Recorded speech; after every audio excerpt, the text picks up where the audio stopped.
গাজায় ফিলিস্তিনি মুসলমানদের উপর ইসরায়েলি বাহিনীর বর্বরতা ও গণহত্যার প্রতিবাদে বিক্ষোভে উত্তাল ঢাকা। জুম্মার নামাজ শেষে বাইতুল মোকাররম সহ রাজধানীর বিভিন্ন মসজিদ থেকে প্রতিবাদী মিছিল বের করে ধর্মপ্রাণ মুসল্লিরা। এতে অংশ নেওয়া লাখো মুসল্লির কণ্ঠে প্রতিধ্বনিত হয় ইসরায়েলকে নিশ্চিহ্ন করার। মুসলিম বিশ্বকে এক হয়ে নেতানিয়াহু সরকারের বিরুদ্ধে কার্যকর পদক্ষেপ নেওয়ার আহ্বান জানান তারা। বিস্তারিত মিজান শাহজাহানের রিপোর্টে।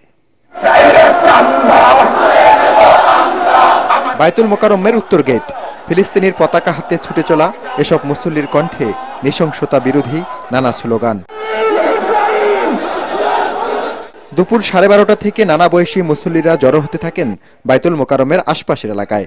গাজায় নৃশংসতার শিকার শিশুদের নিরাপত্তার দাবি নিয়ে বাবার হাত ধরে মিছিলে যোগ দিতে আসে শিশুরাও।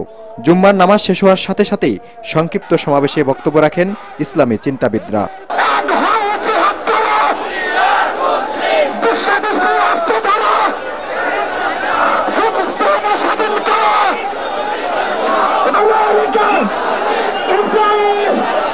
পরে সর্বস্তরের মুসল্লিদের অংশগ্রহণে শুরু হয় বিক্ষোভ মিছিল। বিভিন্ন ব্যানারে এতে অংশ নেয় লাখো মুসল্লি। এ সময় তারা বলেন, মুসলিম বিশ্ব ঐক্যবদ্ধ হলে ইসরায়েল পিছু হটতে বাধ্য হবে, কিন্তু আরব বিশ্বের নীরবতায় একের পর এক হামলা চালাচ্ছে ইসরায়েলি দখলদার বাহিনী। আমরা জনগণরা আন্দোলনই করতে পারবো, হয়তো নিজের সর্বোচ্চটা দিতে পারবো, কিন্তু যারা এটার জন্য যেটা বন্ধ করার জন্য যারা উপযুক্ত তারাই আসলে কাজ করতেছে না। আমি মনে করি আরব বিশ্বের নেতাদের, বিশ্ব মুসলিম এবং বিশ্ব মুরলদের এটা নিয়ে ভাবা উচিত। বহির্বিশ্বর যত মানুষ আছে, ইসলামিক যারা আছে, তারা এই ক্ষেত্রে পদক্ষেপ নিচ্ছে না। এই ক্ষেত্রে আমাদের অবশ্যই পদক্ষেপ নিতে হবে। যুক্তরাষ্ট্রের মদদে ইসরায়েল আরো বেপরোয়া হয়ে উঠছে বলেও অভিযোগ করেন তারা। সঠিক প্যাড আর সঠিক তথ্য দিয়ে ইস্যু সামলে নিব এক হয়ে। Monalisa sanitary napkin. এগুলো তো সম্পূর্ণটা আমেরিকার মদতেই করতেছে। আমেরিকা যদি তাকে সাহায্য না করতো, ডোনাল্ড ট্রাম্প যদি এগুলা বৈধতা না দিত, তাহলে তো এরকম করতে পারতো না। মুসল্লিরা বলেন, জাতিসংঘ ওআইসির মতো আন্তর্জাতিক সংস্থাকে বাধ্য করতে হবে যুদ্ধের নামে ইসরায়েলের নৃশংসতা বন্ধের উদ্যোগ নিতে। একই সাথে বাণিজ্য নিষেধাজ্ঞা জারি করে বিশ্ববাসীকে ইসরায়েলের পণ্য বর্জনের আহ্বান জানান তারা। কোন জায়গায় এরকম 100 কুকুরকে এইভাবে বম মেরে মারা ফেলা হইতো, তাইলে তো সারা দুনিয়ার নেতারা প্রেস ব্রিফিং করতে সোচ্চার হয়ে যেত। তো আজকে মুসলমান 50,000-এর উপরে মুসলমান মেরে ফেলছে, এর মধ্যে অধিকাংশ বাচ্চা শিশু। তো তাদের ব্যাপারে তারা কেন নিশ্চুপ? তো সবার আগে আমরা যাদেরকে মুসলিম নেতা মনে করি, তাদেরকে তো সবার আগে এক হওয়া উচিত। স্বাধীন ফিলিস্তিনি রাষ্ট্র প্রতিষ্ঠা ছাড়া চলমান সংকটের স্থায়ী সমাধান হবে না বলে মনে করেন বাংলাদেশের মুসল্লিরা। ধর্মপ্রাণ মুসল্লিরা বলছেন, বিশ্ব মুসলমানদের প্ল্যাটফর্ম তৈরি করতে হবে। ইসরায়েলি বর্বরতার বিরুদ্ধে, নৃশংসতার বিরুদ্ধে মুসলমানদেরকে রুখে দাঁড়াতে হবে। মিজান শাহজাহান, এটিএন বাংলা, ঢাকা। মঙ্গল শোভাযাত্রার নাম বদলে আগের নামে ফিরছে বর্ষবরণ আনন্দ শোভাযাত্রা। ঢাকা বিশ্ববিদ্যালয়ের চারুকলা অনুষদে সংবাদ সম্মেলনে আয়োজকরা জানান, 1989 সাল থেকে বাংলা নববর্ষে যে শোভাযাত্রা বের করা হয় তার নাম শুরুতে আনন্দ শোভাযাত্রাই ছিল।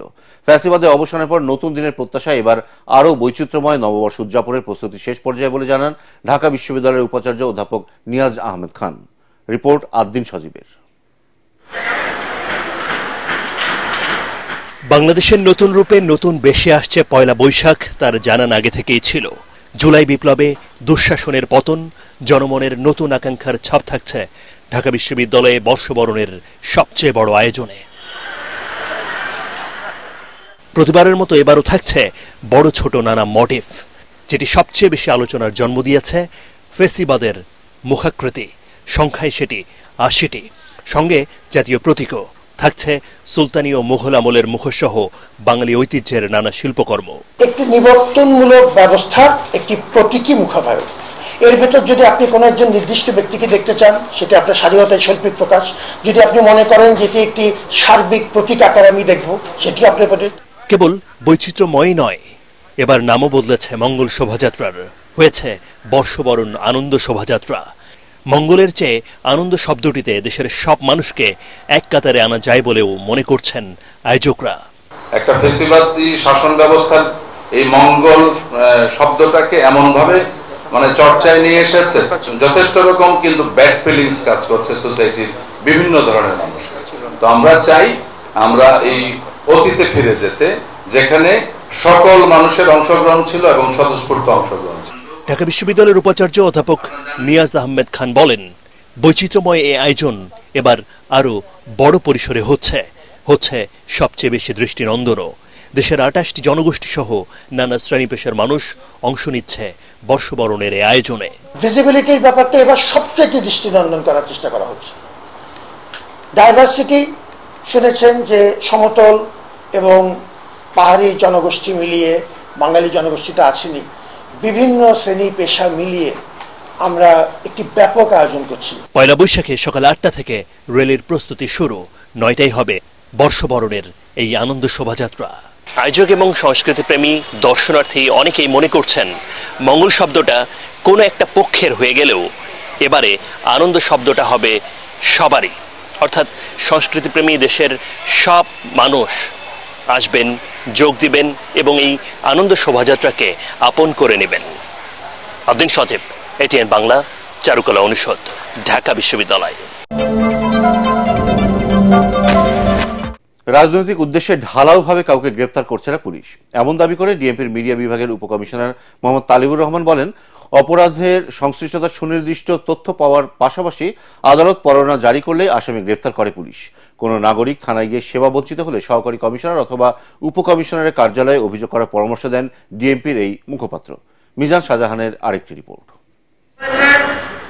ডক্টর মোহাম্মদ ইউনূসের নেতৃত্বাধীন সরকার দায়িত্ব নেওয়ার পর আবারও ঘুরে দাঁড়ানোর চেষ্টা করছে পুলিশ।